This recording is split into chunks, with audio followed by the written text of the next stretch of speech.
დავით აღმაშენებლის სახელობის საქართველოს ეროვნული თავდაცვის აკადემია საბაკალავრო საგანმანათლებლო პროგრამებზე აბიტურიენტთა მიღებას აცხადებს. თუ რა პროგრამებს თავაზობს აკადემია აბიტურიენტებს, ჩვენი სტუმრებისგან შევიტყობთ. თემაზე სასაუბროდ შემოგვიერთდნენ ეროვნული თავდაცვის აკადემიის ხარისხის უზრუნველყოფის სამსახურის უფროსი ქალბატონი თამარ რემიშვილი და იუნკერები გიორგი ქანიშვილი და სალომე ნარიმანიძე.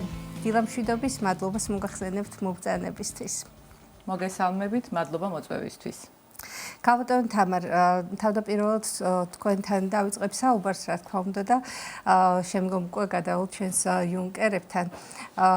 როგორი არის მიღება? თავდაპირველი კითხვა ეს არის, რა უნარჩვევები უნდა ჰქონდეს, რა თქმა უნდა, მსურველს, ვისაც აქვს სურვილი რომ ჩაირიცხოს თქვენს აკადემიაში, რა უნარჩვევები უნდა გააჩნდეთ და რა არის მისაღები გამოცდისთვის აუცილებელი?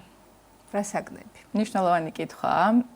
დავიწყოთ იმით, რომ აბიტურიენტს, ადამიანს, რომელსაც გადაწყვეტილი აქვს ჩააბაროს ეროვნული თავდაცვის აკადემიაში და გახდეს იუნკერი, აუცილებლად უნდა უყვარდეს სამშობლო პირველ რიგში. შემდეგ მას უნდა ჰქონდეს უნარი, ფიზიკური უნარი იმისა, რომ გახდეს იუნკერი, ბუნებრივია, ეს არის ერთ-ერთი მთავარი შიდა შერჩევის მოთხოვნა, რომ ის იყოს ფიზიკურად ჯანმრთელი და ძლიერი. გარდა ამისა, მან უნდა ჩააბაროს ეროვნული გამოცდები. ეროვნული გამოცდები ბუნებრივია, ყველას კარგად მოგეხსენებათ, ეს არის ქართული ენა და უცხო ენა, თავისთავად სავალდებულო ყველა აბიტურიენტისთვის და უკვე შემდეგ არჩევანი არის ჩააბაროს მათემატიკა და ფიზიკა თუ მაგალითად გეოგრაფია, ისტორია ან სამოქალაქო განათლება. სწორედ აი ამის მიხედვით ეროვნული თავდაცვის აკადემია სთავაზობს აბიტურიენტებს უნიკალურ საბაკალავრო საგანმანათლებლო პროგრამებს. ეს პროგრამებია თავდაცვის მენეჯმენტი, თავდაცვა და უსაფრთხოება, მექანიკის ინჟინერია, საავიაციო ინჟინერია და კიბერსივრცის ოპერაციები და ინფორმაციის უსაფრთხოება. ეს ახალი პროგრამა, რომელსაც წელს ვთავაზობთ აბიტურიენტებს. მათი, ასე ვთქვათ, ცოდნის შესაბამისად აბიტურიენტებს შეუძლიათ აირჩიონ ტექნიკური მიმართულება ან უფრო ჰუმანიტარული მიმართულება ბუნებრივია. ამისათვის აუცილებელია მათ რეგისტრაცია გაიარონ ეროვნული გამოცდების ოფიციალურ ვებგვერდზე, რომელიც ცნობილია უკვე ყველა აბიტურიენტისთვის და შემდეგ მოვიდნენ ადგილზე ეროვნული თავდაცვის აკადემიაში გორში და შემოიტანონ საბუთები. მე დასაწყისში ვახსენე, რომ ვთავაზობთ აბიტურიენტებს უნიკალურ საგანმანათლებლო პროგრამებს. რაში მდგომარეობს ეს უნიკალობა? მინდა რომ ჩვენს მაყურებელსაც გავაცნო. ეს უნიკალურობა მდგომარეობს იმაში, რომ საბაკალავრო პროგრამაში ინტეგრირებულია დაწყისიდან ის მნიშვნელოვანი უნარჩვევების, ასე ვთქვათ, გამომუშავების შესაძლებლობა, რაც არის სამხედრო საქმე. ანუ ჩაბარების დღიდან ისინი გადიან, აბიტურიენტები გადიან, უпростоრად უკვე სტუდენტები, უკვე იუნკერები გადიან საწყის საბრძოლო მომზადების კურსს და აი ამ კურსის შემდეგ 4 წლის განმავლობაში ისინი იწვრთნებიან და გადიან იმ სავალდებულო, ასე ვთქვათ, სწავლებებს, რაც მნიშვნელოვანია მომავალი ოფიცრის. ხოლო მეოთხე წელი საბაკალავრო პროგრამები არის 4 წლიანი. ხოლო მეოთხე წელი სრულად ეთმობა სამხედრო საქმის შესწავლას და მეოთხე წლის განმავლობაში იუნკერები ემზადებიან, გადიან ყველა იმ სავალდებულო, ასე ვთქვათ, სტანდარტით განსაზღვრულ მოთხოვნებს, რაც საჭირო არის მომავალი ოფიცრისთვის. დიახ, და როგორც ვიცით, ასევე მაგისტრატურაც. რა თქმა უნდა, ეროვნული თავდაცვის აკადემია სთავაზობს აბიტურიენტებს სამაგისტრო საგანმანათლებლო პროგრამებს, 4 სამაგისტრო საგანმანათლებლო პროგრამას. ეს პროგრამებია თავდაცვის ანალიზი, სახელმწიფო რესურსების მართვა, უსაფრთხოების კვლევები და საერთაშორისო ურთიერთობები და სამხედრო დიპლომატია. ბუნებრივია, ახლა არის სწორედ დრო, რომ მომავალმა მაგისტრანტებმაც გააკეთონ, რა თქმა უნდა, რეგისტრაცია, გაიარონ და გააკეთონ თავისი არჩევანი და სამაგისტრო პროგრამების გარდა ასევე ეროვნული თავდაცვის აკადემია სთავაზობს ადამიანებს, რომლებსაც უკვე აქვთ საბაკალავრო ხარისხი, უმცროს ოფიცერთა მომზადების პროგრამას, რომელიც იძლევა საშუალებას, რომ 9 თვის შემდეგ ადამიანებმა, რომლებმაც გაიარეს ეს პროგრამა, გახდნენ ოფიცრები. გადავიდეთ იუნკერებთან, იმიტომ რომ ძალიან მნიშვნელოვანია მათი დამოკიდებულება, რა თქმა უნდა, აბიტურიენტებისთვის, რომლებიც ფიქრობენ აკადემიაში რომ ჩააბარონ. კიდევ ერთხელ მოგესალმებით, გმადლობთ რომ გადაცემაში იღებთ მონაწილეობას. რაც შეეხება ჩვენს თემას აკადემიას, რატომ გადაწყვიტეთ თავდაპირველად, რა თქმა უნდა, ეს გვაინტერესებს, გიორგი, სალომე, ალბათ თავდაპირველად თქვენ მოგმართავთ. რატომ გადაწყვიტეთ? ძალიან საინტერესო არის ხოლმე ყოველთვის ქალბატონებისგან მსგავსი გადაწყვეტილების მიღების მიზეზი. კი ბატონო, მოგესალმებით. მივესალმებით თქვენს ტელემაყურებელს. აკადემიაში ჩაბარება ჩემთვის უკვე კარგად გააზრებული ნაბიჯი იყო და კარგად გადაწყვეტილი არჩევანი, რადგან ბავშვობიდან ძალიან მიყვარდა ჯარი, მომწონდა ფორმა, მომწონდა ის იდეა, რომ შეიძლება მემსახურა დროშის და ჩვენი ქვეყნის ქვეშ. ჩვენი ქვეყნისთვის და აქედან გამომდინარე, როგორც კი მომეცა შესაძლებლობა, გადავდგე ეს ნაბიჯი, ავირჩიე ეს პროფესია და ჩავაბარე ეროვნული თავდაცვის აკადემიაში. ასევე მინდოდა რომ მიმეღო ხარისხიანი განათლება და სწორედ როდესაც გინდა გააკეთო ის საქმე, რაც გიყვარს, ავირჩიე ეს პროფესია და ასევე მინდოდა მაღალი განათლების მიღება და ამ ყოველივეს გვთავაზობს ეროვნული თავდაცვის აკადემია. გაქვს ხარისხიანი განათლებაც და აკეთებ იმ საქმეს, რაც გიყვარს. გიორგი, რაც შეეხება თქვენს არჩევანს? კი ბატონო, პირველ რიგში მოგესალმებით. ჩემს არჩევანს და იმ ფაქტს, რომ დღეს მე ფორმაცია ჯერ კიდევ ბავშვობაში ჩაეყარა საფუძველი, 15 წლის ავიყავი, როდესაც პირველად ფორმა ჩავიცვი, ჯერ ვიყავი კადეტთა სამხედრო ლიცეუმში და უკვე შემდეგ, როდესაც გავიგე აკადემიის შესახებ, თუ რა განათლებას მაძლევდა, თუ როგორ უნდა გამختارიყავი ოფიცერი და ასე შემდეგ, გადავწყვიტე რომ ჩამებარებინა აკადემიაში, სადაც მივიღებდი იმ განათლებას, რაც უკვე მომავალში დამომადგებოდა ჩემი განვითარებისათვის და აგრეთვე ვიქნებოდი ოფიცერი და ასეთ შესაძლებლობას კი სხვა არც ერთი უნივერსიტეტი არ მაძლევდა საბედნიეროდ.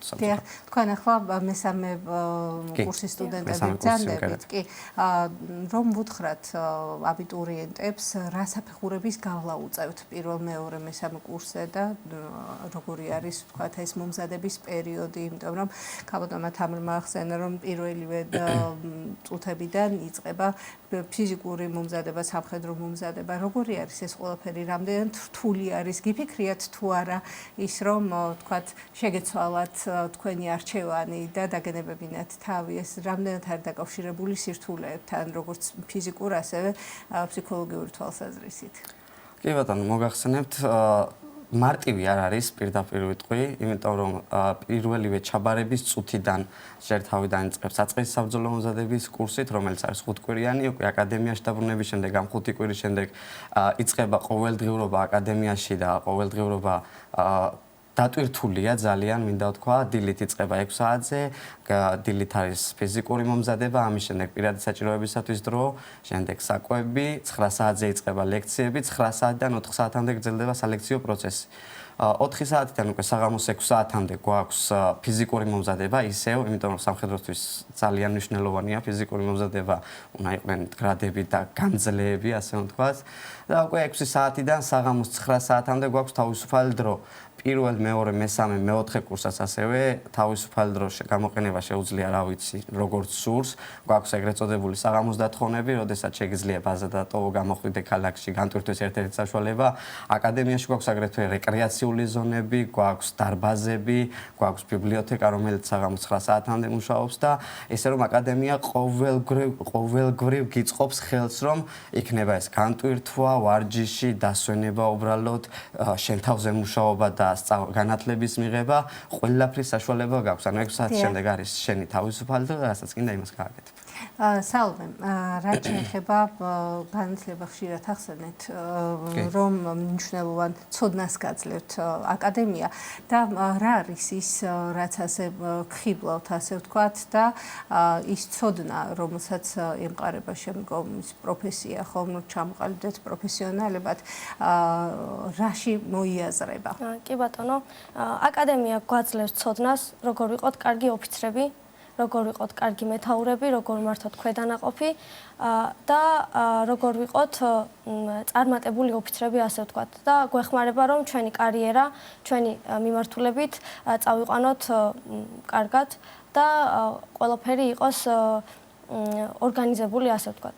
და სწორედ ამაში გვეხმარება ეროვნული თავდაცვის აკადემია. ასევე საბაკალავრო კუთხითაც ყველა ჩვენ როგორც უკვე ვახსენეთ, გვაქვს რამდენიმე მიმართულება და ამ მიმართულებითაც ვინ რომელ მიმართულებაზე ვსწავლობთ, გვაქვს შესაბამისი ცოდნა და ზოგადად აკადემია ორიენტირებულია იმაზე, რომ ოფიცერმა იცოდეს ყველაფერი თითქმის და იყოს ყველაფერში გარკვეული და ჩახედული, რადგან ისეთი პროფესია გვაქვს, რომ ყველანაირი ინფორმაციას უნდა ვფლობდეთ და ყველაფერი უნდა ვიცოდეთ, რაც ხდება მსოფლიოში, რაც ხდება ჩვენს ქვეყანაში და რაც აუცილებელია თითოეული ჯარისკაცისთვის და თითოეული ოფიცრისთვის. დიახ, ფიზიკური თვალსაზრისით რამდენად რთული არის ეს მზადების პერიოდი? ფიზიკური თვალსაზრისით ვთვლი, რომ თავიდან არის თუ არ ხარ მიჩვეული ამ ფიზიკურობას თუ არ ხარ შეჩვეული და თუ არ ცხოვრობ აქტიური ფიზიკური ცხოვრებით, თავიდან რა თქმა უნდა რთულია, მეც გამიჭირდა, მაგრამ უკვე რომ აქტიურად ხარ ჩართული ამ ფიზიკურ ვარჯიშებში, ყოველდღე გაქვს ფიზიკური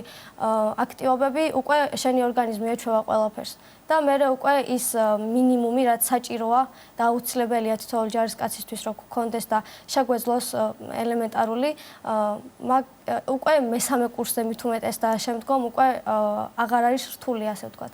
და ორგანიზმი უკვე ეჩვევა ყველაფერს. თავიდან ნამდვილად რთული იყო ჩემთვისაც და ახლა უკვე ვთვლი, რომ საკმაოდ გავძლიერდი ფიზიკურობის მხრივაც და ასევე განათლების მხრივაც უფრო გადარწმუნდით, რომ სწორი არჩევანი გააკეთეთ. რა თქმა უნდა, პირველივე წუთიდან ზუსტად პირველივე წუთიდან ვიცოდი, რომ სწორი არჩევანი გავაკეთე და ზუსტად ის არის, რაც მინდოდა. დიახ, კაპიტან თამარ, ყოველთვის მოხიბლები ვრჩებით ხოლმე თქვენი სტუდენტებით არაჩვეულებრივ მომზადებას გადიან როგორც ცოდნის თვალსაზრისით, ასევე ფიზიკური თვალსაზრისით.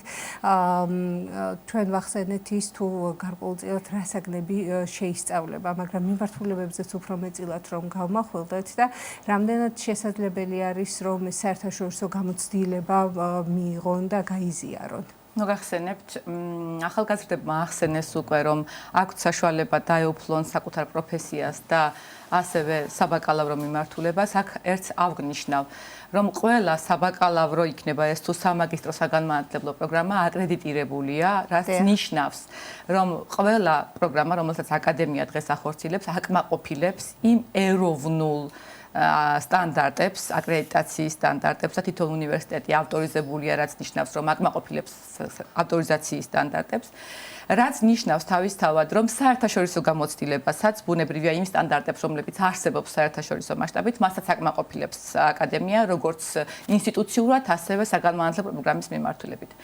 თქვენ ახსენეთ რა საგნებს სწავლობენ იუნკერები. იუნკერები სწავლობენ ბუნებრივია სხვადასხვა მიმართულებით, იმის მიხედვით ჩაირიცხნენ თავდაცვის მენეჯმენტზე თუ მექანიკის ინჟინერიაზე, რა თქმა უნდა ბუნებრივია სასწავლო კურსები განსხვავებულია. მინდა ვთქვა, რომ საგანმანათლებლო პროგრამები და მათში ჩართული განმახორციელებელი პერსონალი არის ქვეყნის მასშტაბით კომპეტენტური ადამიანები, ისინი ჩამოდიან ყოველდღე თბილისიდან და ატარებენ ლექციებს ჩვენი პატივცემული იუნკერებისთვის და ის საერთაშორისო გამოცდილება კიდევ რასაც იუნკერებს აქვთ 4 წლის განმავლობაში, აქვთ საშუალება წავიდნენ სხვადასხვა ქვეყანაში, მიიღონ ის გამოცდილება, რომელიც ევროპის თუ ამერიკის სამხედრო საგანმანათლებლო დაწესებულებების თავაზობს მათ. ესეც რა თქმა უნდა არ ახალია აკადემიისთვის და იუნკერებს აქვთ ამის საშუალება მიიღონ ის საერთაშორისო გამოცდილება, რასაც ჩვენ მათ ვთავაზობთ.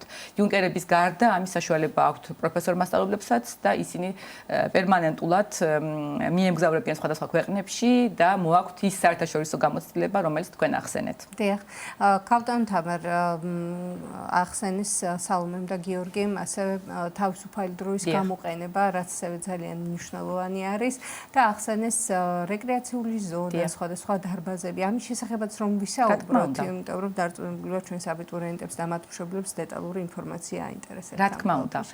აღნიშნავ შესავალში, რომ აკადემია მდებარეობს გორში, ძალიან კეთილ მოწყობილ და ასე ვთქვათ ინფრასტრუქტურულად გამართულ სივრცეში აკადემია სთავაზობს მომავალ იუნკერებს როგორც სასწავლო სივრცეს, ასევე საცხოვრებელ სივრცეს, იმიტომ რომ იუნკერები ორშაბათიდან პარასკევის ჩათვლით აკადემიაში ცხოვრობენ. გარდა ამისა, აკადემია სთავაზობს იუნკერებს კეთილმოწყობილ ბიბლიოთეკას, კეთილმოწყობილ რეკრეაციულ სივრცეებს, საცურაო დარბაზს გიმნაზიას, საცურაო აუზს, სპორტულ დარბაზებს სხვადასხვა მიმართულებით, იმის მიხედვით, რასაც აირჩევენ, ეს იქნება ჭიდაობა, თუ ეს იქნება კალათბურთი, ფეხბურთი, ღია დარბაზი, ღია ცის ქვეშ, ასევე დახურული. გარდა ამისა, იუნკერებს აქვთ გადასარევი რეკრეაციული სივრცე, ღია სივრცე, სადაც მათ შეუძლიათ რომ განიტვირთონ, მაგალითად, დღის განმავლობაში, ასე ვთქვათ, სწავლის შემდეგ განიტვირთონ საღამოს. ასევე როგორც მათ აღნიშნეს, აქვთ საშუალება რომ გავიდნენ ქალაქში და ასევე თავისუფალი დრო გამოიყენონ და რა თქმა უნდა, ეს ყველაფერი არის წესრიგის ნაწილი, ერთ-ერთი დღის წესრიგის ნაწილი. მათ აქვთ ის დრო, თავისუფალი დრო, როდესაც ისინი მოემზადებიან მეორე დღისთვის, ან უბრალოდ თავისუფალ დროს გაატარებენ თავისი ნებასურვილის შესაბამისად. ეს ბუნებრივია დღის წესრიგით გაწერილია და დადგენილი არის მომავალი იუნკერებისთვის. სამედიცინო თვალსაზრისით რამდენად ხდება, ვთქვათ, მოგახსენებთ, აკადემიაში განთავსებულია ადგილზე ლაზარეთის სამედიცინო ცენტრი, რომელიც პირველ სამედიცინო დახმარებას თავაზობს როგორც იუნკერებს, ასევე აკადემიაში მომუშავე თითოეულ თანამშრომელს. გარდა ამისა, სამხედრო ჰოსპიტალი, რომელიც ასევე განთავსებული არის გორში, ემსახურება ჩვენს იუნკერებს და ჩვენს თანამშრომლებს და სთავაზობს იმ კვალიფიციურ მომსახურებას, რომელიც მათთვის მნიშვნელოვანია, რომ ასე ვთქვათ, ფიზიკურ კონდიციებს ინარჩუნებდნენ. ძალიან დიდი მადლობა ქალბატონ თამარ, გიორგი, სალომე, გმადლობთ რომ მონაწილეობა მიიღეთ ჩვენს გადაცემაში. წარმატებებს გისურვებთ და წარმატებები რა თქმა უნდა თქვენს მომავალ სტუდენტებს.